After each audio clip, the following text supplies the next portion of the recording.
দেশের তথাকথিত উন্নয়ন করার নামে দেশ থেকে মানুষের অর্থ লুটপাট করে নিয়ে যাওয়া হয়েছে। আমরা এই অবস্থার পরিবর্তন করতে চাই। ভাই বোনেরা, আপনারা কি আমার সাথে আছেন এই অবস্থার পরিবর্তন করতে? আলহামদুলিল্লাহ। প্রিয় ভাই বোনেরা, আমরা সারা বাংলাদেশের কৃষক ভাইদের পাশে দাঁড়াতে চাই।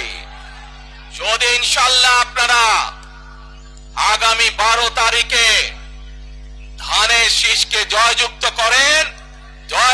করতে পারেন, আমরা ইনশাআল্লাহ সারা বাংলাদেশের কৃষকদের পাশে তাহলে দাঁড়াতে পারবো। দাঁড়াতে চান কৃষক ভাইদের পাশে? আলহামদুলিল্লাহ।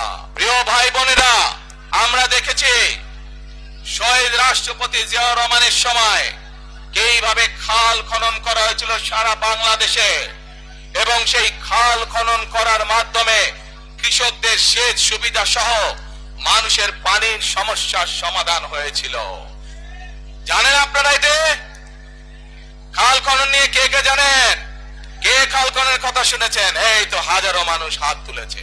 প্রিয় ভাই বোনেরা, বিএনপি ইনশাআল্লাহ 12 তারিখের ভোটে নির্বাচিত হলে আমরা আবার খাল খনন কর্মসূচি শুরু করতে চাই। কে সারা দেশে, সিলেটের বালাগঞ্জ সহ সারা দেশে খাল খনন শুরু করতে চাই? কারা কারা খাল খনন করতে চান? আলহামদুলিল্লাহ। আমরা দেশে খাল কাটবো, দেশের নদীতে পানি নিয়ে আসবো, খালে বিলে পানি নিয়ে আসবো। কেন? আপনাদের মনে আছে কয়েক বছর আগে কিভাবে ওই পাশ থেকে পানি ছেড়ে দেওয়া হয়েছিল, সারা সিলেট শহর এসে গিয়েছিল বন্যার পানিতে, মনে আছে? সেজন্যই আমরা বলেছি একটি কথা।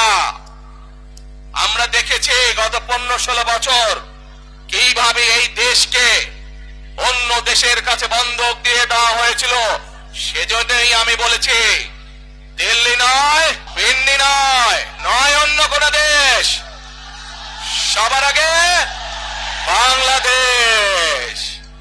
প্রিয় ভাই বোনেরা, আমি আরেকটি কথা বলেছিলাম যখন স্বৈরাচার এই দেশের মানুষের ঘাড়ে চেপে বসেছিল।